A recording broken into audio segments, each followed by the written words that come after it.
ولتكن منكم أمة يدعون إلى الخير ويأمرون بالمعروف وينهون عن المنكر وأولئك هم المفلحون.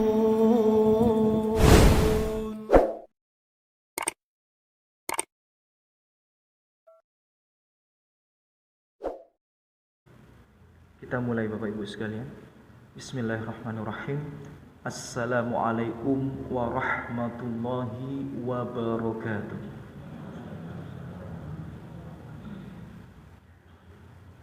Alhamdulillah. Alhamdulillahilladzi bini'matihi tatimmus shalihat. Segala puji hanya pantas, tidak bosan-bosannya dan tidak henti-hentinya kita panjatkan kepada Allah Subhanahu wa ta'ala.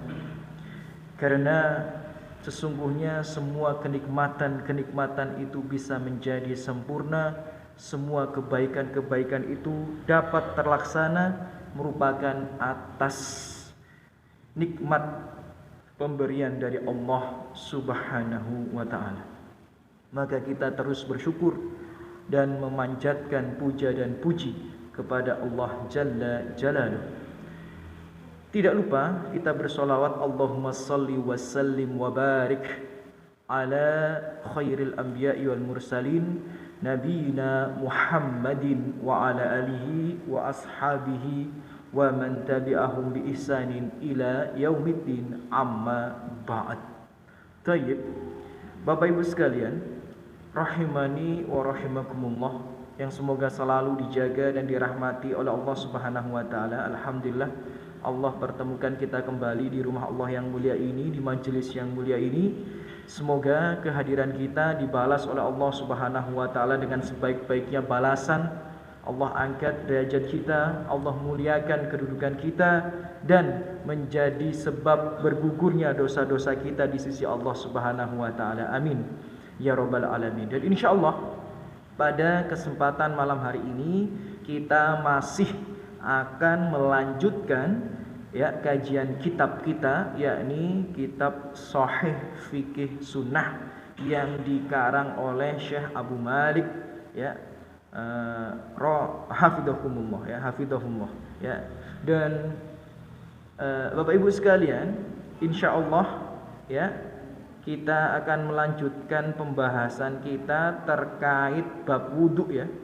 Kita sudah belajar bagaimana tata cara wudu Rasulullah sallallahu alaihi wasallam. Kita sudah belajar keutamaan-keutamaan daripada wudu tersebut. Kemudian kita belajar bersama tentang rukun atau wajib wudu, kemudian sunnah-sunnahnya. Dan insyaallah yang tidak kalah pentingnya, di malam hari ini kita akan melanjutkan kepada pembahasan pembatal-pembatal wudu. Ya. Jadi kita akan masuk kepada pembahasan pembatal-pembatal wudu. Dan sebelum kita masuk pada tema kajian kita pada malam hari ini, Bapak Ibu, sedikit mengingatkan bahwa perkara yang paling agung dalam syariat kita yang dimaksud tentu saja amal ibadah setelah mentauhidkan Allah Subhanahu wa taala adalah apa Bapak Ibu? Mengamalkan salat. Jadi setelah mentauhidkan Allah, perintah yang paling agung yang Allah tetapkan untuk kita laksanakan adalah menegakkan atau melaksanakan salat. Yang pertama pasti mentauhidkan Allah, itu harga mati, nggak bisa ditawar. Perintah setelah itu adalah melaksanakan sholat.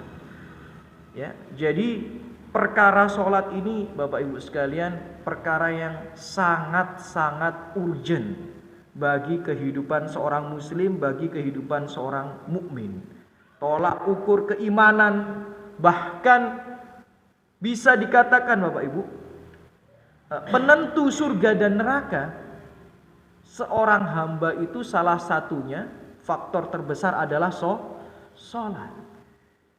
Ya, jadi penentu surga dan neraka, faktor terbesarnya salah satunya adalah sholat. Sebagaimana kita baca di surat Al-Mudaththir, ketika orang-orang penghuni neraka itu ya ditanya oleh orang-orang penghuni surga. Jadi orang-orang surga lagi berdiskusi, berdialog dengan para penghuni neraka, bertanya, masalakakum fi saqor. Apa yang menyebabkan kalian itu terhina, diadab di dalam neraka ini? Apa jawaban mereka? Qalu lam, lupa ayatnya. Ya. Qalu lam naku minal musallin. Jadi jawabannya para penghuni neraka itu ketika ditanya apa yang menyebabkan mereka dimasukkan dan diadab di dalam neraka, jawabannya adalah karena selama di dunia mereka tidak menegakkan sholat. Dan ibu-ibu sekalian, ya, orang itu, ya, kalau kita merujuk pada perkataan para ulama, tidak menegakkan sholat itu pengertiannya bisa dua hal. Yang pertama, dia memang benar-benar tidak melaksanakan. Ya, itu pengertian yang pertama. Nah, pengertian yang kedua, dia itu melaksanakan sholat tapi sholatnya tidak sah. Sama saja itu. Ya. Jadi pengertian yang pertama memang dia tidak mengerjakan sholat. Dan pengertian yang kedua adalah dia mengerjakan sholat tapi sholatnya tidak sah. Dan banyak dalil yang menjelaskan hal itu. Ya, pernah kita sampaikan juga atau kita pelajari bersama di sini sebagaimana hadis riwayat Ibnu Abi Syaibah, Rasulullah bersabda, inna rajula la yusolli sitina sanah ya matuqbal lahu sholah. Ada seorang laki-laki sholat 5 waktu selama 60 tahun. Coba bayangkan. Ya, sholat 5 waktu selama 60 tahun. Ya, di Mojosari ini banyak mana orang yang sholat 5 waktu sama yang tidak sholat 5 waktu? Nggak dijawab, malu-malu ya. Ya, di Mojosari ini banyak kan mana orang yang sholat 5 waktu sama yang nggak sholat 5 waktu ya. Itu jenengan semerap lah jawabannya ya. Nah, dia ini sholat 5 waktu selama berapa? 60 tahun tapi sholatnya satu pun tidak ada yang diterima.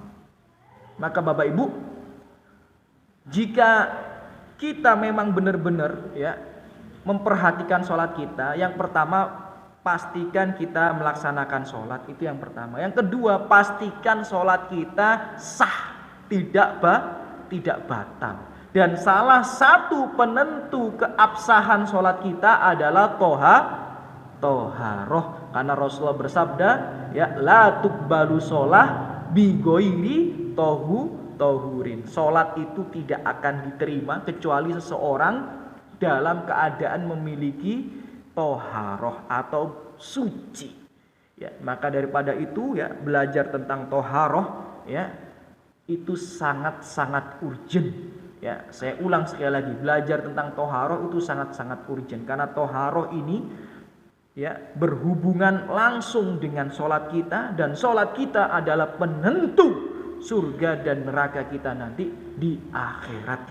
Ya, maka sering saya sampaikan, jika antum tidak belajar toharoh dengan saya nggak apa-apa, tapi pastikan antum tetap belajar toharoh baik dengan ustadz yang lain atau membaca literatur-literatur yang lainnya. Karena sholat kita tidak akan diterima tanpa toharoh. Dan fakta pahitnya, betapa banyak orang di luar sana yang ternyata pemahamannya terkait toharoh itu sangat-sangat memprihatinkan, ya, sangat-sangat kurang sekali. Naudzubillah min dzalik. Baik. Termasuk tentang pembahasan pembatal-pembatal wudu ini. Ya. Jadi kita masuk pada pembahasan nawaqidul wudu, ya, pembatal-pembatal wudu. Ada berapa? Ya, nanti ada beberapa poin di sini yang ulama sepakat dan ada beberapa poin di antaranya yang ulama berbeda pendapat. Dan juga ada beberapa poin yang dianggap banyak kaum muslimin itu bisa membatalkan wudhu, padahal ternyata tidak membatalkan wudhu. Nah, ini jadi indahnya ya, masya Allahnya ya, kitab Sahih Fikih Sunnah ini menjelaskan begitu detail terkait permasalahan fikih gitu. Ya, jadi sampai dijelaskan mana yang ulama ijma, mana yang ulama berbeda pendapat, kemudian beliau mengeluarkan pendapat yang rojih menurut beliau, kemudian sampai beliau juga menulis terkait hal-hal yang dianggap oleh orang-orang itu membatalkan, padahal tidak membatalkan wudhu. Nah, baik, ya, apakah waktu kita 1 jam ke depan itu cukup? Ya, Allahu alam. Ya, yang penting kita coba saja. Kalau tidak cukup, ya insya Allah kita akan lanjutkan pada pertemuan berikutnya. Tapi sebagaimana akad atau perjanjian kita di awal kita mengkaji kitab ini, bahwa kitab ini tuh sangat-sangat detail pembahasannya dan semua dalil itu hampir disebutkan oleh beliau. Jadi kalau kita bacakan semuanya, ya nggak akan habis. Ya, maksudnya sangat-sangat terbatas waktu kita dibandingkan dengan penjelasan yang harus kita baca. Jadi misal dalilnya beliau sebutkan 5, 7, mungkin akan saya sebutkan 1 saja, ya. Dan beberapa penjelasan yang sangat detail saya kira mungkin ya tidak perlu untuk ya disampaikan, ya, karena kita harus mengevaluasi tentang keefektifan waktu kita. Baik, kita masuk pada pembatal wudhu yang pertama. Ya, di sini ya kita bahas pembatal wudhu itu maksudnya adalah yang mayoritas ulama sepakat dengan hal ini. Ya, walaupun ada perbedaan pendapat, tapi mayoritas ulama sepakat dengan hal ini. Pembatal wudhu yang pertama, khurujul baul awil go'id awil rih minas subulain. Ya, keluarnya air kencing atau kotoran atau udara dari 2 jalan. Ya. Yang dimaksud 2 jalan ini apa? Dubur dan kubul gitu ya. Kita nggak perlu kita jelaskan secara detail gitu ya. Insya Allah sudah paham karena ada perkataan Arab ya, al-ma'ruf la yu'arraf gitu. Sesuatu yang jelas itu nggak perlu diperjelas gitu ya. Jadi sesuatu yang jelas tidak perlu diperjelas ya. Jadi kalau kita bisa menggunakan bahasa istilah ya, bahasa yang lebih lembut tidak perlu kita perjelas sampai lebih detail lagi ya. Jadi saya kira kita semua sudah paham dan tidak perlu kita perjelas lebih detail lagi. Baik. Fa'ammal baul wal go'id, ya, sedangkan dalil bahwa air kencing dan kotoran itu membatalkan wudhu adalah surat Al-Maidah ayat yang ke-6. Allah berfirman, a'udzubillahi minasyaitonirrajim, au jaa ahadum minkum minal go'id. Ya, jadi di sini Allah menjelaskan tentang sholat itu jika mau ditegakkan seseorang harus memiliki wudhu. Wa idza kuntum ila sholati faghsilu wujuhakum. Jadi di surat Al-Maidah itu Allah sampai menjelaskan orang itu kalau mau menegakkan sholat harus punya wudhu. Kemudian Allah menjelaskan bagaimana tata cara wudhu yang benar. Kemudian Allah menjelaskan beberapa pembatal-pembatal wudhu dalam ayat tersebut. Di antaranya adalah auja ahadum minkum minal go'id, atau ketika salah seorang di antara kalian telah datang dari go'id. Apa go'id itu? Bapak Ibu, go'id itu adalah istilah orang Arab terdahulu di mana mereka itu menyendiri, bersembunyi dari pandangan manusia untuk menunaikan hajatnya, baik itu pipis maupun buang air besar. Jadi orang Arab terdahulu itu ya, zamannya Rasulullah SAW, jangan pikir ada WC umum. Ya nggak ada namanya ponten umum gitu ya. Ya pom bensin ada, setiap pom bensin ada toilet umum, tidak ada. Lah terus mereka kalau mau buang air besar gimana? Mereka menjauh dari kerumunan manusia. Kadang mereka berada di gundukan-gundukan batu atau gundukan-gundukan pasir yang menutupi tubuh mereka, baru mereka ya menunaikan hajatnya, baik itu kencing maupun buang air besar. dan itu menjadi dalil bahwa ya air kencing dan kotoran ya itu membatalkan wudu ya apabila keluar dari dua jalan. Saya ulang sekali lagi, apabila keluar dari dua jalan. Mengapa perlu diperjelas? Karena nanti ulama beda pendapat jika kotoran atau air kencing itu keluarnya tidak lewat dua jalan. Nah, itu nanti ulama beda pendapat. Ya, misal ada orang sakit, ya mohon maaf ya, kotorannya sama air kencingnya keluarnya tidak lewat kemaluan, tidak lewat lubang itu gitu ya. Terus bagaimana? Nah, itu ulama beda pendapat, nanti penjelasannya lah. Nanti ada tafsir daripada hal itu. Baik. Wa amma khurujuhuma an ghairil qabli wad duburi. Kalau seandainya dua hal itu, kotoran dan air kencing itu tidak keluar dari dua jalan tersebut, kubul dan dubur, maka ulama berbeda pendapat. Ya, ulama berbeda pendapat. Misal Abu Hanifah, Imam Ahmad, Ibnu Hazm, mereka berpendapat bahwa itu membatalkan wudu, ya, membatalkan wudu. Sedangkan sebagian ulama berpendapat membatalkan wudu. Mohon maaf ya, ini innallaha la yastahi minal haqqi. Allah tidak malu ya untuk menyampaikan kebenaran. Kadang untuk permasalahan-permasalahan seperti ini mau disampaikan itu agak kayak gimana gitu ya. Tapi mau gimana lagi ya, kalau nggak disampaikan nanti kita nggak paham-paham gitu ya. Jadi intinya gini loh ya, jenengan mohon dipahami baik-baik. Kalau keluarnya dari selain dua jalan itu bentuknya sama dengan yang keluar dari dua jalan itu, ya kan? Itu dihukumi najis. Tapi kalau keluarnya bentuknya tidak sama, dalam artian kan ada ya feses ya yang keluarnya belum sempurna gitu ya.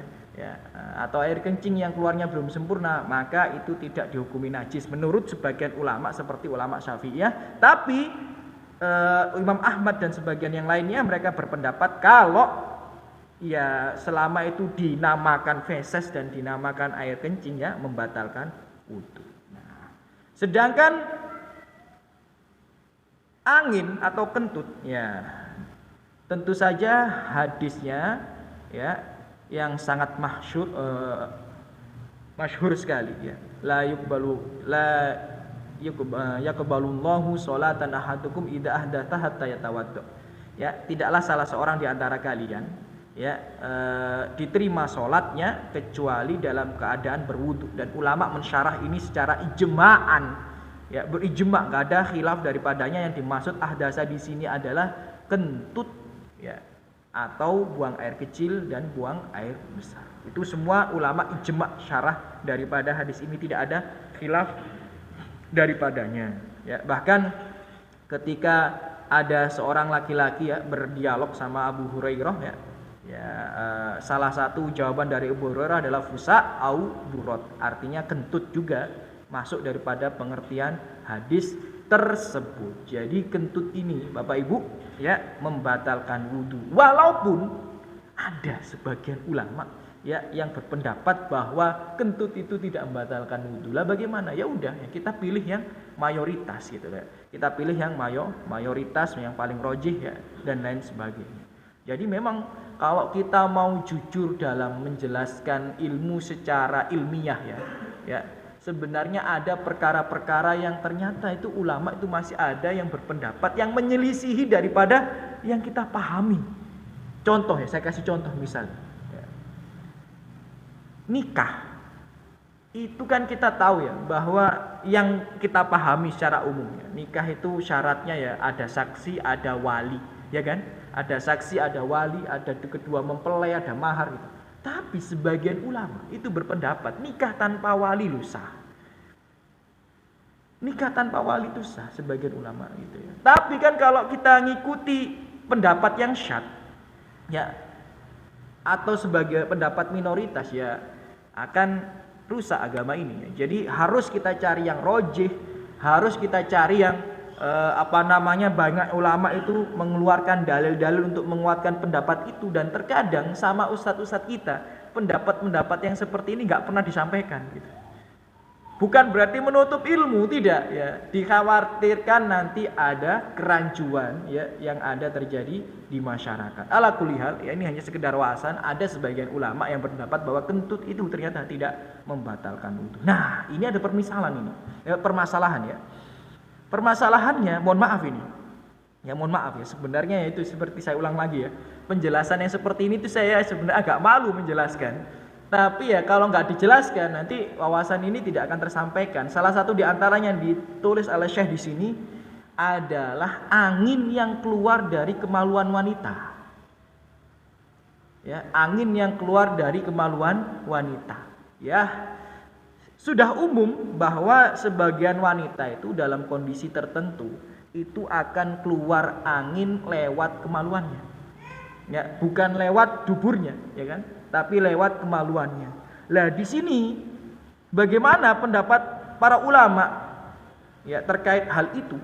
Ya, bagaimana pendapat para ulama terkait hal itu? Ulama berbeda pendapat. Ya, ulama berbeda pendapat terkait hal itu. Tapi di sini ya, qad tahasal mar'a bi syai'in yashbihur min fajr fa hadha ikhtilat ay wa laysa bi rihin kharijah fala tankit al wudu aidah ya.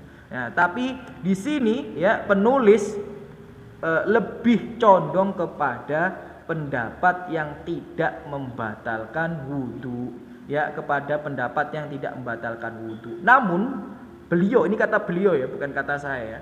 Beliau menjelaskan di sini ada sebagian wanita yang mohon maaf ketika keluar angin dari kemaluannya atau sesuatu dari kemaluannya itu keluar juga sedikit cairan, misal itu air kencing juga ya kan, dan lain sebagainya. Maka hendaknya kalau merasakan yang sedemikian untuk kehati-hatian, maka dia hendaknya ikut ya mengikuti pendapat yang berwudu ketika terjadi hal tersebut. Tapi hukum asalnya selama tidak ada keraguan-raguan, hanya terasa seperti angin doang ya, maka itu tidak membatalkan wudu kecuali keluar dari, mohon maaf, dari dubur. Nah, itu pendapat yang beliau pilih dan pendapat yang saya pilih juga. Baik. Kemudian pembatal wudu yang kedua, Bapak Ibu sekalian, ya. Kita masuk kepada pembatal wudu yang kedua. Pembatal wudu yang kedua adalah khuruj al-mani wal wadi wal madi, ya. Keluarnya mani, wadi dan madi. Ya, keluarnya mani, wadi dan madi. Jadi, ya Bapak Ibu sekalian, kita tahu kalau keluar mani maka wajib bagi kita untuk mandi junub, al-ghuslu, ya wajib, ya. Tapi ingat, kalau keluar wadi dan madi memang tidak wajib mandi junub, tapi itu membatalkan wudu. Saya ulang sekali lagi, itu membatalkan wudu. Apalagi kalau dalam madhab Syafi'i, ya kalau jenengan ikut dari awal di sini ya, sering kita sampaikan, kita pelajari bersama di sini bahwa dalam madhab Syafi'i mereka punya kaidah, semua yang keluar dari kubul dan dubur, kemaluan dan dubur ya, selain mani membatalkan wudu. Ya, kata ya ulama-ulama Syafi'iyah. Jadi apapun itu. Sedangkan kalau mayoritas ulama dan sebagainya selalu memberikan tafsil daripada hal itu. Ya, jadi intinya kalau keluar mani, wadi dan madi itu membatalkan wudu, dan penjelasan tentang bagaimana sifat dan karakteristik daripada mani, wadi dan madi sudah kita pelajari bersama di awal-awal pertemuan tentang apakah wadi dan madi itu najis dan bagaimana cara mensucikannya, itu sudah kita jelaskan. Dan tentu saja dalilnya sebagaimana hadis riwayat Bukhari dan Muslim ya. Rasulullah SAW bersabda, tawaddu waksil zakarok. Ya, ketika Ali bin Abi Thalib ya mengatakan kuntu rojulan madaan, dulu aku itu laki-laki yang sering keluar madi. Jadi ada sebagian laki-laki, mohon maaf, ada sebagian laki-laki, saya ulang sekali lagi, mohon maaf, itu mudah sekali keluar madi. Jadi mohon maaf ya, lagi bercanda sama istrinya, ya kan, ya, kemudian bermesraan dengan istrinya, langsung keluar. Ya, langsung keluar. Ini bukan mani loh ya. Ini bukan mani ya. Ini madi. Ya, jadi ada sebagian laki-laki seperti itu dan itu dialami oleh Ali bin Abi Thalib radhiyallahu anhu. Beliau berkata, "Kuntu rajulan madaan." Dulu saya itu laki-laki yang maldaan, jadi mudah keluar madinya. Ya, maka beliau mengutus seorang laki-laki untuk bertanya ya kepada Rasulullah sallallahu alaihi wasallam. Kemudian apa kata Rasulullah? "Tawaddo waqsil dzakarak." Ya, hendaknya engkau berwudu dan cucilah kemaluanmu, ya, dan cucilah kemaluanmu, ya.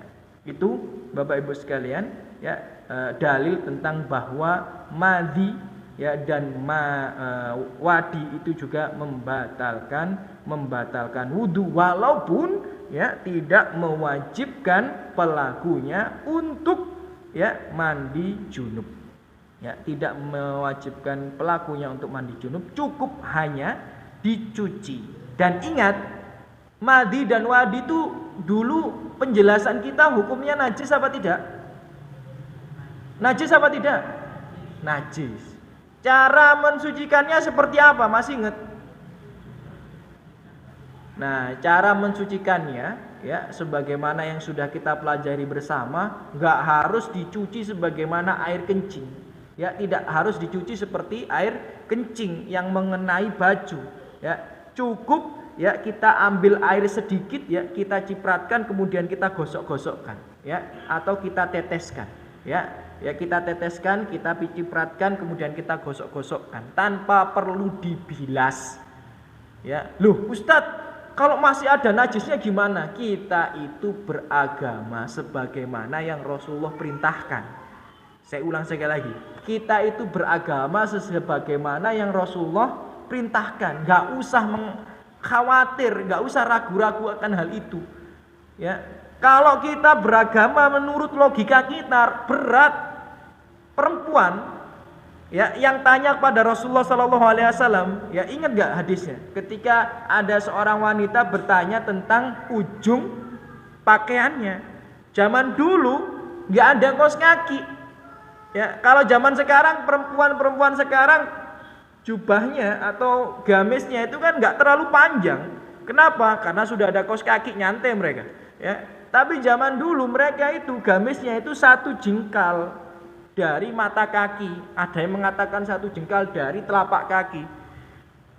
Jadi kan kemungkinan besar kena najis itu besar sekali kemungkinannya. Kemudian ada seorang sahabat wanita yang bertanya kepada Rasulullah, bagaimana cara mensucikannya? Jawaban Rasulullah gimana? Langkahmu berikutnya itu mensucikan bajumu.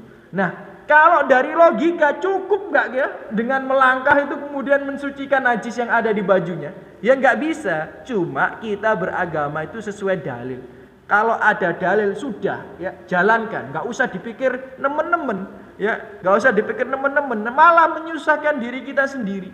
Sebagaimana yang saya sampaikan di beberapa tempat, ada sebuah video pendek ya, ada sebuah video pendek menjelaskan bahwa ternyata ketika kita itu kencing ataupun mohon maaf nih ya BAB itu ternyata partikel-partikel kecil daripada kencing dan BAB kita itu bisa ya menyebar sejauh 40 cm sampai 60 cm. Partikel kecil yang tidak dilihat dengan mata. Paham maksudnya ya? Jadi kalau dilihat dengan kamera khusus ya, itu bisa terlihat partikel kecil itu ya seperti kayak semburan uap gitu ya. Itu sampai 40 sampai 60 cm. Ya tidak terlihat dengan mata telanjang kita ini. Nah, kalau kita beragama tidak sesuai dalil nih, ya kan? Ribet, antum kencing harus naik kloset dulu antum. Ya supaya nggak kena partikel kencing antum. Kan ribet kan akhirnya kan? Ya, tapi kita itu beragama sesuai dengan dalil yang dijelaskan oleh Rasulullah. Rasulullah kan enggak gitu kalau kencing.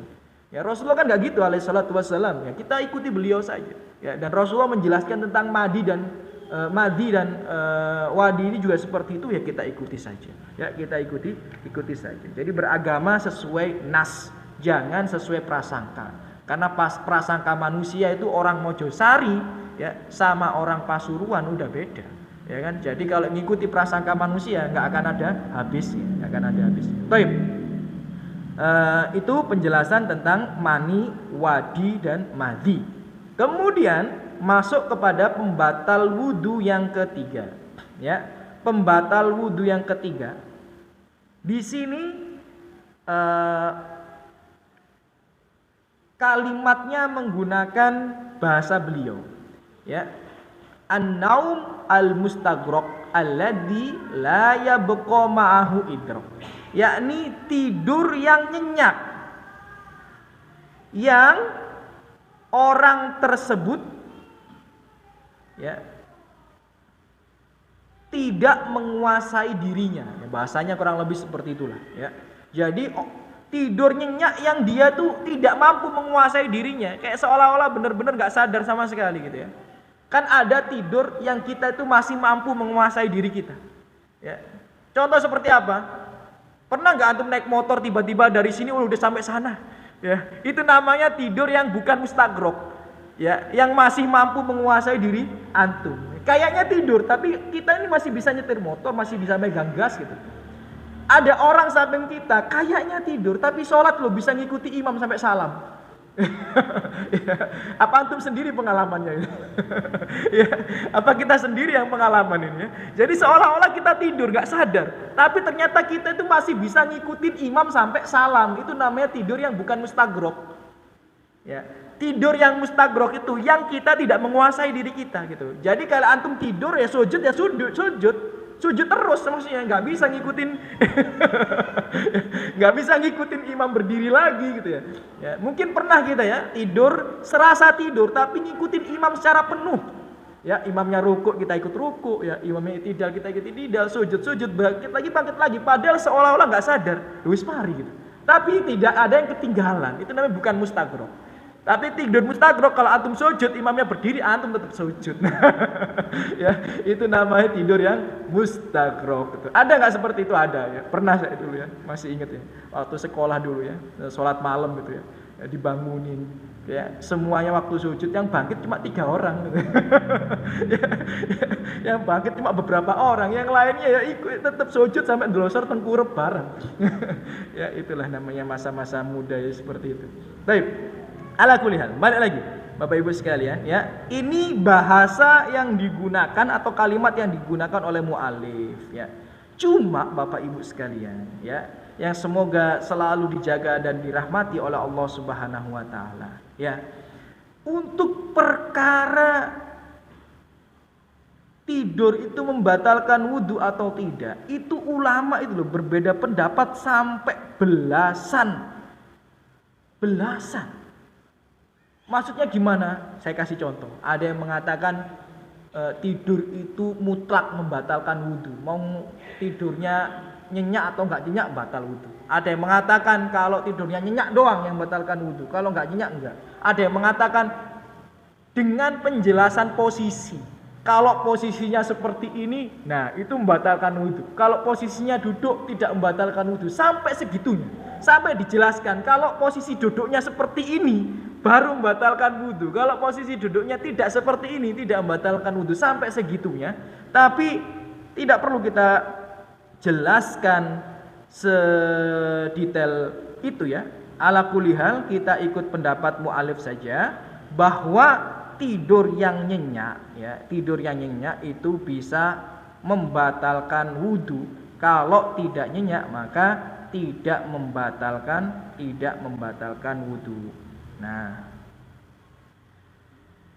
salah satu dalil yang menguatkan hal itu, Bapak Ibu sekalian, semoga selalu dijaga rahmat Allah Subhanahu wa taala, adalah misal ini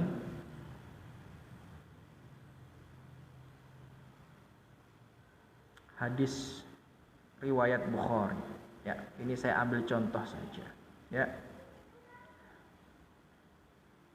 Bahwa dikatakan di sini beberapa sahabat itu tidur bersama Rasulullah Sallallahu Alaihi Wasallam. Ya, beberapa sahabat itu tidur bersama Rasulullah Shallallahu Alaihi Wasallam. Kemudian ketika Rasulullah sholat, ya mereka bangun dan sholat gitu ya. Itu menunjukkan bahwa tidurnya mereka itu tidak membatalkan sholat. Bahkan di sini dikatakan Anas bin Malik berkata, uqimatis sholah, ya sholat ditegakkan. Wan Nabi Shallallahu Alaihi Wasallam yunaji rojulan, falam yazil yunajihi hatta nama ashabahu thumma jaa fasola bihim ya. Ya, dan Rasulullah Shallallahu Alaihi Wasallam itu ya membangunkan atau berdialog dengan seorang laki-laki yang ternyata temannya itu tidur, dan ternyata ketika ditegakkan sholat itu dia berdiri langsung sholat, ya tidak wudu gitu ya, tidak wudu. Bahkan dalam riwayat yang lainnya dikatakan ada seorang sahabat itu pernah tidur di samping sahabat yang lainnya, kemudian dia itu berpesan kepada sahabat yang lain, tolong, ini beneran ada riwayat kayak gini, tolong antum perhatikan, kalau antum nggak dengar sesuatu dan nggak mencium sesuatu, ya berarti saya tidak batal wudunya. Sampai segitunya, paham maksud saya ya? Jadi dia tidur di sampingnya sahabat, kemudian sebelum tidur dia pesen, antum ya sampai pesen kayak gitu ya, ya antum kalau nggak dengar sesuatu dan tidak mencium sesuatu berarti ya aku nggak batal wudunya. Kalau antum dengar sesuatu dan mencium sesuatu, maksudnya tolong kasih tahu aku, berarti wuduku batal. Ya itu menunjukkan bahwa tidur itu tidak membatalkan wudu gitu. Cuma masa antum nyuruh orang sampai segitunya kan repot juga. ya kenapa ya? Hadisnya Rasulullah SAW ya kan. Dalam sebuah riwayat kan dikatakan kalau kita ragu itu ya falayan sarif, kita nggak boleh pergi sampai kita mendengar suara atau mencium sesuatu. Itu hadis yang masyhur ya. Jadi dari kaidah hadis itu sering diamalkan oleh para sahabat. Thayyib, karena ini penjelasannya sangat panjang. Saya kira kita tidak perlu berlama-lama di sini, tapi intinya sebenarnya tidur itu tidak membatalkan wudu sebenarnya. Cuma masalahnya kalau kita tidur kita nggak sadar kapan kita kentut atau tidak, kan gitu ya masalahnya. Maka daripada itu ya kadang-kadang ulama itu pakai kaidah gini, sadud dara'i, ya segala sesuatu yang kalau kita kerjakan atau kita tinggalkan itu bisa mengantarkan kita kepada kesalahan, mending tidak dikerjakan atau mending dikerjakan sesuai dengan sesuatu tersebut tadi. Itu namanya sadud dara'i, ya kehati-hatian, ya kehati-hatian. Ya. Jadi kita ini berhati-hati supaya tidak jatuh ke dalam kesalahan atau kemaksiatan. Itu dengan namanya sadud dara'i. Dan ini termasuk diantaranya. Karena sebenarnya tidur itu tidak membatalkan wudu, cuma karena ya itu tadi kita tidak bisa memastikan secara 100%, maka daripada itu ulama mengeluarkan ijtihad bahwa kalau itu tidurnya itu nyenyak dan kita tidak menguasai diri kita, maka batal. Kemudian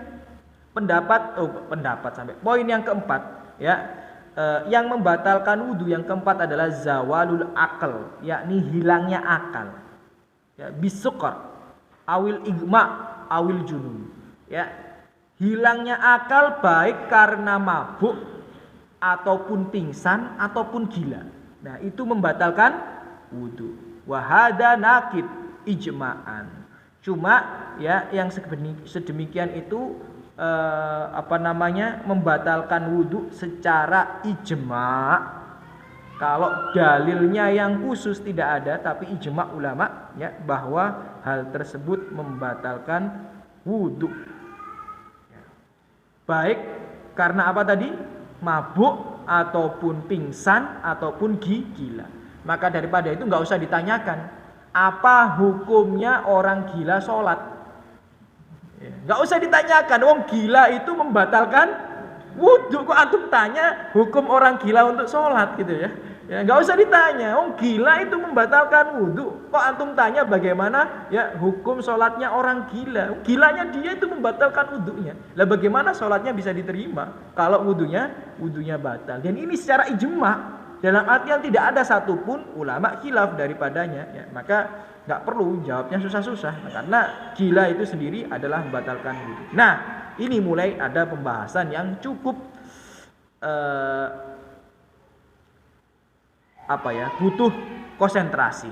Masuk kepada poin yang kelima, pembatal wudu yang kelima. Ini butuh konsentrasi karena ada beberapa permasalahan yang terkait akan hal ini, ya. Pembatal wudu yang kelima itu adalah masul farj bila hail sawaun bisyahwah au biduniha. Menyentuh kemaluan tanpa pembatas gitu ya. Ya, menyentuh kemaluan tanpa pembatas, baik dengan syahwat atau tanpa syahwat. Ya.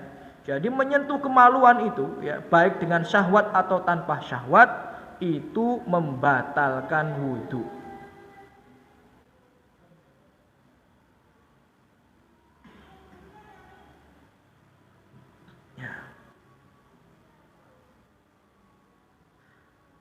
Tapi di sini Bapak Ibu sekalian, semoga selalu dijaga rahmat Allah Subhanahu wa taala. Ulama itu berbeda pendapat sebenarnya, ya. Pendapat yang pertama itu tidak membatalkan wudhu secara mutlak. Itu madhabnya Imam Ibnu Hanifah. Ya, dalilnya mana? Dalilnya hadis ya, riwayat Abu Dawud dan Tirmidzi, ya, hal huwa illa bid'ah ya, minka, ya, bid'ah minka. Jadi itu termasuk anggota bagian tubuhmu gitu loh. Ya, maka itu tidak akan membatalkan wudu gitu ya. Kemudian hadis yang lainnya walaupun riwayatnya dhaif dikatakan innama huwa minka, sesungguhnya itu bagian daripada dirimu. Maka itu tidak membatalkan wudu. Itu pendapat yang pertama. Pendapat yang kedua adalah membatalkan wudu secara mutlak. Ya, baik dengan syahwat atau tanpa syahwat itu membatalkan wudu. Ya, dalilnya riwayat Abu Dawud dan Nasai, Rasulullah bersabda, ya, man massa dzakarahu falyatawaddo. Barang siapa yang menyentuh kemaluannya maka hendaknya dia berwudu. Nah, nanti ini ada datang permasalahan. Ustaz, kok ada dua hadis yang berlawanan? Paham maksudnya? Di satu waktu Rasulullah mengatakan itu bagian darimu.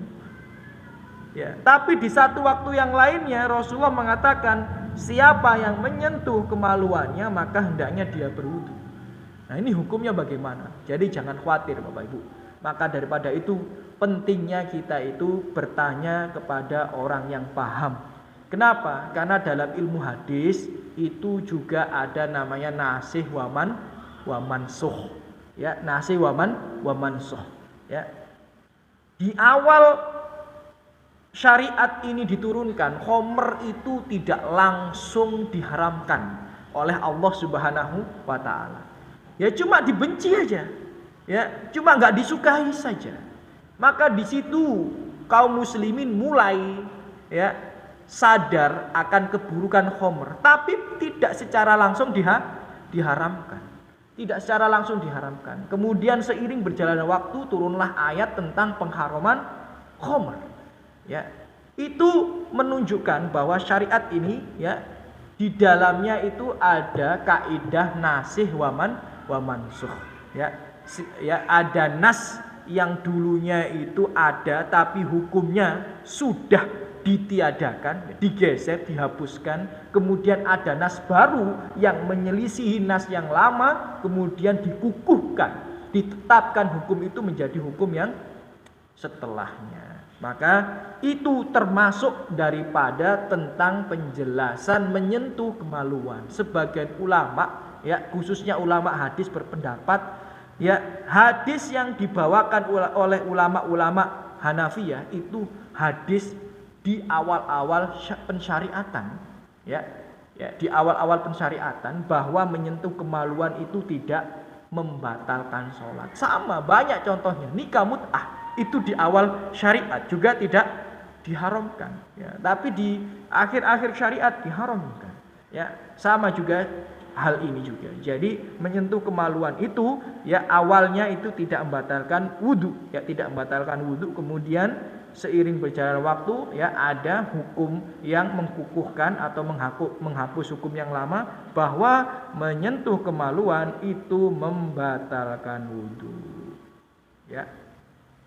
Walaupun ada pendapat yang lainnya, misal pendapat yang ketiga, kalau menyentuh dengan syahwat itu membatalkan wudhu, kalau tidak dengan syahwat itu tidak membatalkan wudhu. Nah, ya, tapi pendapat yang paling kuat dengan syahwat atau tanpa syahwat, ya itu membatalkan wudhu. Ya, itu membatalkan wudhu. Itu pendapat yang paling kuat, ya, sebagaimana yang dipilih oleh mu'allif hafidhahullah. Ya, ada yang pendapat lain mengatakan dianjurkan atau baik kalau berwudu, ya, tapi kalau tidak berwudu juga tidak apa-apa. Tapi pendapatnya yang dipilih oleh Syekh Abu Malik hafidhahullah itu yang paling kuat, dan itu yang dipilih oleh mayoritas ulama zaman sekarang, bahwa menyentuh kemaluan itu membatalkan wudu. Nah, nanti ini perlu dipahami Bapak Ibu, ya.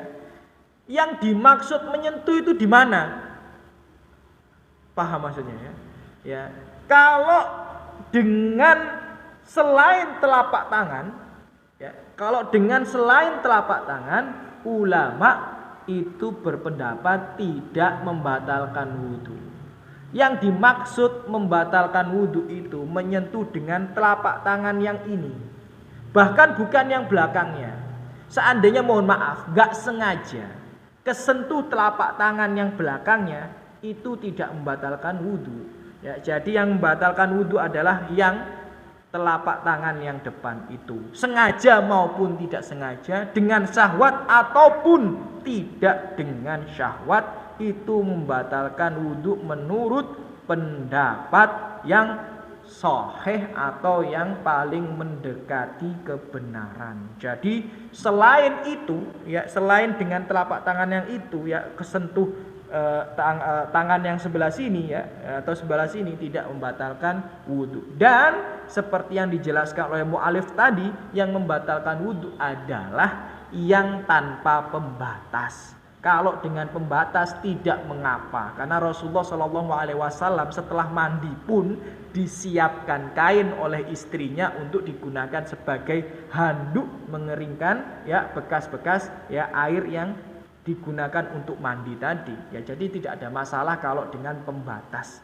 Yang tidak dengan pembatas itu yang dipermasalahkan. Ya, nanti insya Allah akan ada pembahasan juga di sini bagaimana kalau perempuan, ya, yang menyentuh kemaluannya. Kan itu tadi pembahasan secara umum laki-laki. Bagaimana kalau perempuan yang menyentuh kemaluannya. Kemudian ada pembahasan lain, bagaimana kalau hukumnya menyentuh kemaluan orang lain, membatalkan wudhu atau tidak. Sampai segitunya ulama itu, ya, sampai segitunya ulama itu. Nah, bagaimana nanti akan kita bahas. Loh, penting gak Ustaz pembahasan itu? Loh, penting. Kalau istri antum ganti popok anak antum di masjid, ya, bagaimana? Ya, anak antum pipis, BAB, ya, baik itu di pampers atau tidak di pampers misal. Nah, terus kalau ganti pampersnya, ganti popoknya, ya, kemudian menyentuh, mohon maaf sekali lagi, menyentuh kemaluannya, itu membatalkan wudhu apa tidak? Nah, itu penting untuk dikaji, ya, supaya kita ini bisa benar-benar, ya, menjalankan kehidupan kita ini, ya, sesuai dengan tuntunan syariat. Sampun masuk adzan. Baik, adzan terlebih dahulu. Nanti insyaallah kita lanjutkan pembahasan itu setelah ini. Bismillah.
Tayyib, ikhwati fillah rahimani wa rahimakumullah. Alhamdulillah wassalatu wassalamu ala Rasulillah. Kita lanjutkan kajian kita pada malam hari ini. Tadi kita sudah belajar bersama tentang pembatal-pembatal wudu. Ada berapa tadi pembatal wudu? Ada berapa? 5. Kok ada 4 itu kok? Satunya tadi ngantuk loh ini. Yang pertama apa tadi pembatal wudu? Ya, keluarnya air kencing, kotoran ya, atau angin melalui 2 jalan. Yang kedua, keluarnya mani, wadi dan madi ya. Kemudian yang ketiga, ya, tidur nyenyak yang seseorang tidak menguasai dirinya ya. Oke, sedikit ya kita ulang yang dulu pernah kita bahas tentang poin yang nomor 2, keluarnya mani, wadi dan madi ya. Madi dan wadi ya kan. Di situ saya ulang sekali lagi ya, biar jenengan bisa paham dengan baik bahwa dalam madhab Syafi'i yang keluar dari 2 jalan selain mani hukumnya itu najis. Masih ingat ya? Ya, masih ingat ya. Jadi hukumnya kalau najis ya otomatis sebelum sholat harus disucikan. Nah, jadi ini juga perlu dipahami baik-baik ya. Jadi karena hukumnya najis perlu disucikan. Sedangkan menurut pendapat yang rajih, tidak semua yang keluar dari dubur, tidak semua yang keluar dari kubul itu hukumnya najis. Misal diantaranya adalah ya keputihan wanita. Ya, masih ingat ya, itu hukumnya tidak najis. Ya, ini saya singgung lagi ya, mungkin untuk mengingatkan dan yang belum hadir supaya ada tambahan informasi bahwa keputihan wanita itu hukumnya pendapat yang kuat ya, walaupun ini bukan pendapat mazhab Syafi'i, tapi mayoritas ulama hukumnya tidak najis selama tidak dibarengi dengan syahwat. Kalau dibarengi dengan syahwat hukumnya najis karena dikhawatirkan keluar bersama wadi atau madi. Nah, toib, masuk ke poin yang 4 tadi ya, pembatal wudu yang nomor 4 apa? Oke ya, hilangnya akal. Yang nomor 5, menyentuh kemaluan tanpa pembatas dengan syahwat atau tanpa syahwat, maka harus diulang wudunya ya, harus diulang wudunya. Nah, kita masuk kepada poin ya, beberapa poin yang berkaitan dengan pembatal-pembatal wudu itu ya, beberapa poin yang berkaitan dengan pembatal-pembatal wudu itu. Misal diantaranya adalah yang dikaji atau yang beliau ulas di sini, bagaimana hukum seorang wanita apabila menyentuh kemaluannya, maka hukumnya sama dengan laki-laki ya, dia batal wudunya. Hadis ya, riwayat Ahmad dan Baihaqi, man massa dzakaroh ya falyatawaddo, siapa yang menyentuh kemaluannya hendaknya dia berwudu. Wa ayyumar mar'ah masat farjoha, baik itu perempuan kalau dia menyentuh kemaluannya falyatawaddo, maka hendaknya dia juga ikut berwudu ya, sebagaimana perkataan Aisyah juga, idza massat ya mar'ah farjaha tawaddoat, kalau seorang wanita menyentuh kemaluannya dia hendaknya berwudu. Kemudian permasalahan atau hal yang kedua yang diulas oleh beliau di sini adalah hukum ketika seseorang menyentuh kemaluan orang yang lainnya. Misal seorang suami menyentuh kemaluan istrinya, seorang istri menyentuh kemaluan suaminya, atau ya orang tua yang menyentuh kemaluan anaknya ya. Mohon maaf, ini perlu kita jelaskan nih. Misal ya, naudzubillah min dzalik, ada seorang istri memiliki suami yang sakit ya, kemudian beliau yang memandikan suaminya ya kan, beliau yang memandikan suaminya, kemudian mohon maaf ya menyentuh kemaluannya, atau sebaliknya ya, atau sebaliknya, maka pendapat yang terkuat adalah tidak membatalkan wudu. Jadi permasalahan yang seperti ini perlu kita angkat ya. Terkadang kan ini jadi pertanyaan, jadi polemik di masyarakat yang kadang mereka bingung mau tanya sungkan ya kan ya, mau datang ke kajian jarang pembahasan seperti ini kan gitu ya. Mau tanya itu sungkan kadang-kadang ya. Jadi permasalahan seperti ini kadang sungkan untuk ditanyakan. Maka nggak apa-apa ya kita jelaskan. Ya innallaha la yastahi minal haq. Jadi ketika seorang laki-laki menyentuh kemaluan istrinya atau seorang istri menyentuh kemaluan suaminya, tidak membatalkan wudunya, tidak membatalkan wudunya. Baik pun orang tua yang menyentuh kemaluan anaknya. Tapi menurut mazhab Syafi'i membatalkan wudunya. Tapi bukan karena menyentuh kemaluan. Karena dalam mazhab Syafi'i ketika seorang laki-laki menyentuh perempuan itu membatalkan wudu. Bukan hanya kemaluannya, menyentuh tangannya, menyentuh kakinya itu membatalkan wudu. Tapi pendapat yang paling kuat tidak membatalkan wudu. Kemudian ada poin tadi yang sengaja atau tidak sengaja sudah kita bahas. Kemudian tentang dengan menyentuh kemaluan kalau ada batasnya, misal kayak gini, mohon maaf ya, kita pakai baju kemudian menyentuh kemaluan kita, apakah membatalkan wudhu atau tidak? Tentu saja pendapat yang kuat adalah tidak membatalkan wudhu, ya, tidak membatalkan wudhu, ya. Karena dalilnya hadis riwayat Daruqutni dan Baihaqi, di situ dijelaskan kalau seseorang itu menyentuh kemaluannya tidak ada pembatas hendaknya berwudu. Tidak ada pembatas hendaknya falyatawaddo berwudu. Berarti kan ada pemahaman tersirat di situ. Kalau ada pembatas maka tidak perlu berwudu. Itu maksudnya. Kemudian di sini juga ada permasalahan berikutnya yang diulas oleh beliau hafizahullah adalah hukum menyentuh dubur. Ya, hukum menyentuh dubur. Apakah membatalkan wudhu? Ulama berbeda pendapat, tapi pendapat yang paling kuat adalah tidak membatalkan wudhu. Karena nggak ada dalilnya. Nggak ada dalilnya. Kalau dikiaskan dengan kemaluan, susah untuk dikiaskan. Dikiaskan dari sisi mana? Ya, tidak ada. Ya, kalau untuk mengkiaskan sesuatu kan harus ada hal-hal yang bisa berkaitan antara satu dan yang lainnya, ya kan? Tapi kalau nggak ada hal-hal yang berkaitan antara satu dan yang lainnya, nggak bisa dikiaskan. Sedangkan, mohon maaf, ya, menyentuh fesesnya saja tidak membatalkan wudhu. Padahal yang najis itu fesesnya, duburnya kan nggak najis. Yang membuat najis itu apa? Fesesnya. Duburnya tidak najis. Ya, kalau yang menyentuh najisnya saja tidak membatalkan wudhu, apalagi menyentuh ya tidak najisnya gitu loh.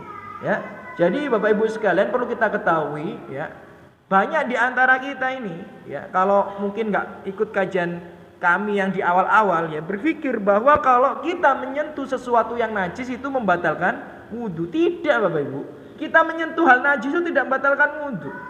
Ya, jadi ibu lagi nyebokin anaknya, ya, mohon maaf sampai menyentuh fesesnya, menyentuh air kencingnya, itu tidak membatalkan wudhu. Gak ada pendapat menyentuh najis membatalkan wudhu. Maksudnya yang roje, coba carikan pendapat itu dengan dalil yang kuat. Gak ada. Ya, seandainya antum gak sengaja berangkat ke masjid nginjak, mohon maaf, tai kucing, yang dilakukan gak usah wudhu lagi, cukup hanya mencuci kaki saja. Kenapa? Karena nggak boleh sholat dalam kondisi najis. Tapi wudhu kita tidak batal. Mohon dipahami baik-baik akan hal ini gitu loh. Jadi ya, menyentuh najis itu tidak membatalkan wudhu, tapi memang tidak diperkenankan sholat karena sholat tidak boleh dalam kondisi najis. Maka cukup disucikan saja, tidak perlu mengulangi wudhunya. Dan itu juga kalau kita menyentuh dubur, ya, maka tidak membatalkan wudhu. Bahkan menyentuh fesesnya pun cukup untuk mencucinya saja.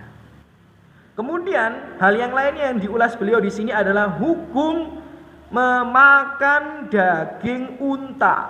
Ya, hukum memakan daging unta. Ya.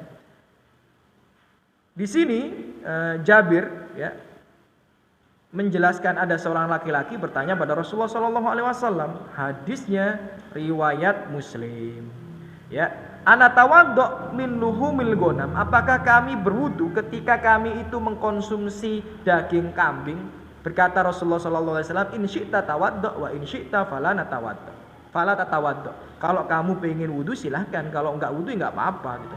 Jadi makan itu tidak membatalkan wudu. Makan itu membatalkan sholat tapi tidak membatalkan wudu. Ya, jadi jangan salah kaprah ya. Nggak ada masalah makan minum tidak membatalkan wudu. Ya. Kemudian beliau melanjutkan pertanyaannya, ana tawaddo min luhumil ibil, atau ya apakah kita ini berwudu dari daging unta? Berkata Rasulullah SAW, qol na'am tawaddo min luhumil ibil. Ya, wudulah kalau kamu mengkonsumsi ya daging unta. Oke lah, itu pendapat yang kita pilih bahwa Bapak Ibu sekalian, semoga selalu dijaga dari rahmatullah Subhanahu wa taala, bahwa mengkonsumsi daging unta itu membatalkan wudu ya. Nah, toib. Kemudian masih ada 5 menit ya, mungkin ada satu topik pembahasan yang bisa kita ambil di sini, yakni umur la tankit al-wudu ya, beberapa permasalahan yang tidak membatalkan wudu. Ya, beberapa permasalahan yang tidak membatalkan wudu. Yang pertama apa? Lamsur rajul al-mar'ah biduni ha'il. Ketika seorang laki-laki menyentuh perempuan tanpa pembatas. Ya, di sini ulama berbeda pendapat, tapi ya mayoritas ulama ya termasuk yang dipilih oleh beliau bahwa menyentuh wanita itu tidak membatalkan wudu ya.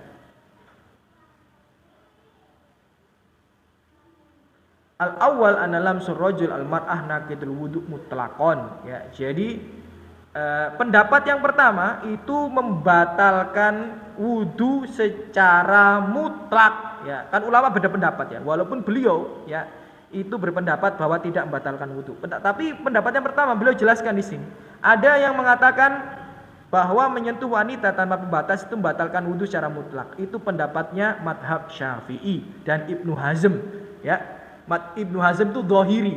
Jadi dhahiri itu hanya berusaha letterlek dengan nas.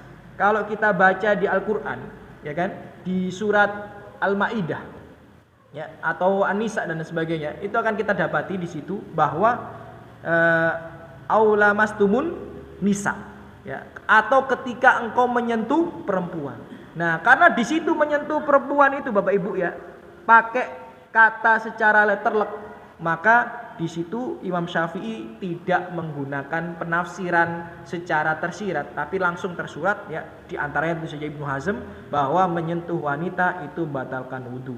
Kemudian pendapat yang kedua adalah pendapatnya madhab Abu Hanifah ya. Kemudian beberapa ulama yang lainnya juga dan termasuknya Ibnu Taimiyah bahwa menyentuh perempuan ya itu tidak membatalkan wudu, baik dengan syahwat atau tidak dengan syahwat.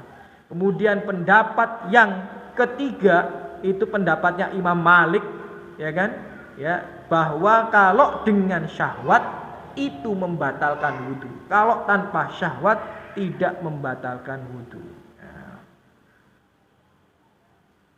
ya. Tapi tentu saja pendapat yang paling kuat ya yang beliau rojihkan di sini Bapak Ibu sekalian, beliau lebih condong ke pendapat yang tidak membatalkan wudu dengan syahwat atau tidak dengan syahwat gitu ya. Tapi beliau di sini juga condong juga ke pendapat Imam Malik ya. Kalau dengan syahwat itu membatalkan, kalau tidak dengan syahwat tidak membatalkan. Tapi ya beliau di sini menjelaskan penjelasan yang membantah pendapat yang pertama bahwa menyentuh perempuan itu membatalkan wudu. Karena banyak sekali hadis di sini ya, hadis di sini yang menjelaskan bahwa Rasulullah SAW itu sering ya menyentuh istrinya tapi tidak membatalkan wudu ya. Ya. Jadi misal ini hadis riwayat Bukhari, ya, Muslim dan Nasai dan sebagainya diceritakan di sini bagaimana Rasulullah SAW itu sholat malam. Ya, ketika Rasulullah sholat malam, kemudian Aisyah radhiyallahu anha tidur di bawah. Ya, maka Rasulullah Shallallahu Alaihi Wasallam kalau mau sujud itu kakinya Aisyah itu ditepuk dulu. Ya, kemudian Aisyah itu ya melipatkan kakinya gitu kan. Kemudian Rasulullah sujud, tapi ketika Rasulullah berdiri, Aisyah menjolorkan ya atau menjulurkan kakinya lagi. Nah, di situ menunjukkan bahwa menyentuh wanita tidak membatalkan wudu. Bagaimana mungkin hadis yang sahih riwayat Bukhari dan Muslim menyelisihi firman Allah Subhanahu wa taala? Kan bagaimana ta'arudnya itu sangat bagaimana kan nggak mungkin gitu ya. Hadisnya sahih riwayat Bukhari, riwayat Muslim, An-Nasai, ya kan? Masa hadis ini menyelisihi firman Allah gitu. Maka firman Allah itulah ya yang memiliki tafsir yang lain. Jadi berjima itu digunakan bahasa halus dengan kalimat menyentuh istrinya. Karena bagaimana mungkin ya firman Allah Subhanahu wa taala menyelisihi hadis Rasulullah SAW yang sahih. Karena fungsi hadis itu adalah menjelaskan Al-Qur'an. Fungsi hadis itu menjelaskan Al-Qur'an. Dalam hadis yang lainnya Rasulullah SAW setiap mau berangkat ke masjid itu mencium kening istrinya. Ya, mencium kening istrinya. Nah, itu menunjukkan bahwa sunnah itu menjelaskan Al-Quranul Karim bahwa yang dimaksud dengan lamastumun nisa, menyentuh perempuan itu adalah berjima. Ya, karena akan sangat rancu jika ada hadis yang sahih menyelisihi firman Allah Subhanahu wa taala. Ya, tidak terasa kita sudah 1 jam bersama. Mungkin itu yang bisa kita bahas pada pertemuan malam hari ini, walaupun ada banyak pembahasan-pembahasan yang lainnya yang cukup urgent untuk kita bahas. Misal kalau keluarnya darah dan lain sebagainya itu membatalkan wudu atau tidak, bekam itu membatalkan wudu atau tidak, muntah itu membatalkan wudu atau tidak, ya. Kalau kita membatalkan sholat itu membatalkan wudu apa tidak? Itu sampai ada berbeda pendapat ulama di situ, ya, dan lain sebagainya. Kemudian kalau kita ragu-ragu kita punya wudu atau tidak, itu membatalkan wudu atau tidak, dan lain sebagainya. Nanti juga akan dijelaskan di sini. Ternyata wudu itu disyariatkan hanya untuk apa sih? Ya, apakah hanya untuk sholat saja? Apakah juga untuk tawaf dan lain sebagainya? Ya, kan kita berpikir selama ini kalau kita tawaf harus memiliki wudu, makanya banyak orang-orang di haram ya itu kesusahan kalau tawaf batal. Ya, yang pernah umroh atau haji mungkin ngerasain. Kenapa? Ya karena tempat wudunya kan nggak ada di dalam. Orang kalau lagi tawaf ini ya batal. Kalau laki-laki gampang bisa wudu di tempat air minum itu. Ya banyak orang-orang wudu itu di tempat air minum itu. Ya. Tapi kalau perempuan agak susah. Ya, wudunya harus di toilet. Toilet itu harus keluar dari tempat haram gitu ya. Jadi agak susah di situ. Nah, nanti penjelasannya yang sahih itu seperti apa sih? Nah, itu perlu ya karena dengan ilmu segala sesuatu itu akan menjadi lebih mudah. Urusan dunia kita dengan ilmu lebih mudah, urusan akhirat kita dengan ilmu insya Allah juga akan lebih mudah. Ada pertanyaan Bapak Ibu? Ya, silakan Bapak.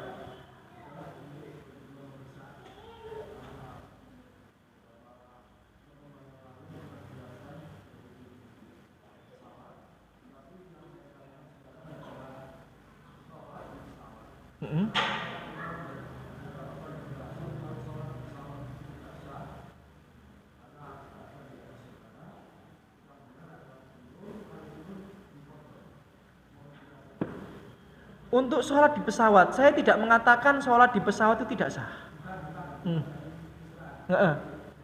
Dari yang lain, ustadz yang lain, ya. Jadi mungkin beliau berpendapat tentang rukun sholat, Pak.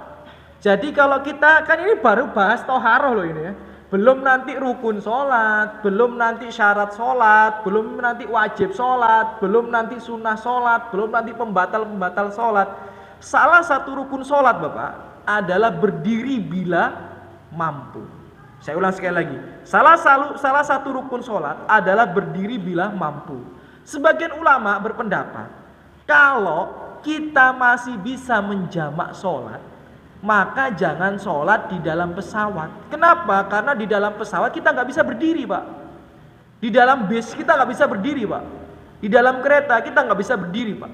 Jadi kalau seandainya sholatnya itu masih bisa dijamak, misal nih, ya berangkat dari Jakarta ke Surabaya, berangkatnya jam 5, ya, sampai rumah nanti kan nggak cukup itu ya. Misal berangkatnya jam 5:30 itu pesawatnya berangkat, otomatis kita sholat maghribnya di pesawat kan nggak cukup, kira-kira tuh nggak cukup. Nah terus bagaimana? Apakah sholat maghrib di pesawat? Mending di jamak. Kenapa? Karena di pesawat kita tidak bisa berdiri, sedangkan salah satu rukun adalah berdiri bila mampu, ya, berdiri bila mampu. Nah sholat di dalam pesawat itu seperti apa? Atau di dalam kereta seperti apa? Yang nggak memungkinkan di jamak. Contoh seperti apa? Sholat subuh, nggak mungkin kita jamak sholat subuh. Ya, maka mau nggak mau kita sholat subuh di dalam pesawat atau di dalam kereta, ya kan? Di dalam pesawat atau di dalam kereta. Kemudian apalagi contohnya? Misal kita umroh, misal kita haji, perjalanannya sangat panjang. Terkadang kalau kita menunggu jamak sama qashar sholat akan kesusahan. Ya justru nanti kalau sudah sampai di lokasi, sebagian ulama nggak boleh mengqashar, cuma boleh menjamak saja. Ya, jadi cuma dijamak sholatnya, bukan dikosor, kecuali di tempat safar. Bahkan di tempat safar pun kalau kita sudah punya rumah, dalam artian tinggal di sebuah rumah, Syekh Muhammad bin Shalih Al-Utsaimin pun mengatakan nggak boleh dikosor atau nggak boleh dijamak di sebagian dan sebagainya. Jadi intinya Pak, mungkin beliau itu mengikuti pendapat bahwa salah satu rukun itu berdiri bila mampu. Tapi kalau pesawat-pesawat besar kayak pesawat buat umroh, pesawat buat haji, itu di belakang itu ada tempat buat sholat, ya. Jadi kalau memang mau sholat, ya bisa sholat di belakang, ya. Jadi kalau pesawat buat umroh, buat haji, ya itu di belakang itu ada tempat sholat, bisa buat 6 orang, bisa buat 8 orang atau 7 orang masih bisa di situ. Jadi ya bisa sholat dengan berdiri di situ. Nah, jadi kalau yang saya bahas waktu itu adalah tentang wudunya, Pak. Ya, tentang wudunya, karena sebagian orang itu tayamum di dalam kereta. Ya, padahal ya di kamar mandi kereta itu masih memungkinkan untuk wudu. Ya, oke lah kalau kamar mandi pesawat mungkin airnya sedikit, maka sebagian ulama mengatakan boleh tayamum di pesawat. Tapi tayamum yang seperti apa? Sedangkan mayoritas ulama kalau tayamum itu harus ada debu yang menempel di tangan. Bahkan kalau lihat fatwanya Syekh Muhammad bin Shalih Al-Utsaimin, fatwa beliau ini bukan saya, ini saya cuma mengutip fatwa beliau. Kalau tidak menemukan air di dalam pesawat, maka sholat tanpa wudhu. Bukan tayamum, pendapat beliau. Kenapa? Karena nggak mungkin kita tayamum di dalam pesawat. Bisa nggak kita tayamum dalam pesawat? Nggak bisa. Nyari debu dalam pesawat gimana? Pesawat gak ada debunya. Ya, di sini aja nih, tangan saya tempel seperti ini. Nggak ada debunya ini, berarti nggak sah buat tayamum ini. Ya, jadi dinding ini nggak sah buat tayamum. Mungkin dinding yang sebelah luar, ya untuk tayamum bisa, karena sebelah luar sering kena terpaan angin, terpaan debu. Tapi sebelah dalam sini, ini nggak ada nih. Jadi harus bisa dilihat dengan mata telanjang. Nah, jadi Syekh Muhammad bin Shalih Al-Utsaimin di dalam pesawat, kalau nggak tidak mampu untuk wudu, tidak mampu untuk tayamum karena nggak ada debu, sholat tanpa wudu, tanpa tayamum. Padahal sejatinya kalau kita bersungguh-sungguh ya berwudu di dalam pesawat itu sekarang sangat memungkinkan. Sekarang sangat memungkinkan. Mungkin dulu sangat susah, tapi sekarang sudah sangat memungkinkan karena wastafel pesawat itu cukup besar ya untuk digunakan berwudu. Apalagi kalau kita mensiasati pakai kaos kaki dulu sebelum berangkat naik pesawat, itu malah lebih gampang lagi ya. Jadi sebelum naik pakai kaos kaki, jadi nanti kakinya nggak perlu dibasuh, cukup diusap saja, itu malah gampang sekali wudunya. Pakai wastafel kecil ya di dalam kamar mandi pesawat itu sangat mudah. Yang susah kan kalau kaki kita lipet-lipet itu di pesawat itu kan nggak susah kalau pesawat kecil. Kalau pesawat internasional yang ke Saudi ya besar, wastafelnya sampai antum loncat-loncat tidur di pesawat ya masih bisa. Ya di kamar mandinya kita tidur itu masih bisa kalau yang Saudi Airlines itu kan. Ya tapi kalau yang cuma pesawat lokal saja ya susah memang. Maka bagaimana? Pakai kaos kaki itu akal-akalannya. Jadi nggak bisa Pak. Ya memang kalau masalah tayamum itu agak susah ya. Jadi gimana pendapatnya Ustadz tadi? Bener, mending dijamak atau dikosor ketika datang, ketika turun. Jadi sampai bandara sholat ya, sampai bandara sholat. Bukan kodok Pak.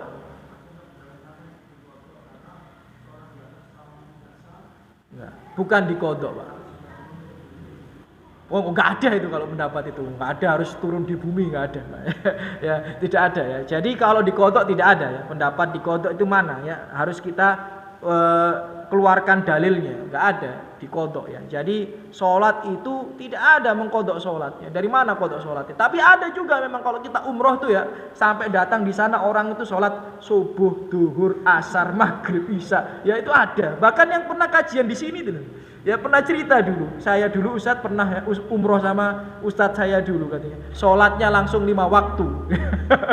Jamaknya langsung 5 waktu katanya kayak gitu. Ya itu fatwa dari Ustadznya. Ya mau gimana lagi ya, makanya repot ya. Kalau hidup tanpa ilmu ini repot. Ya, jadi kita beragama harus dengan dalil, Pak. Kalau tanpa dalil semua orang bisa mengeluarkan pendapatnya. Kayak gitu tadi. Tanya dalilnya mana? Enggak ada dalilnya. Ya, kalau dalilnya sholat harus turun dulu ada, karena Rasulullah SAW ya kalau sholat sunnah hadisnya itu di atas kendaraan.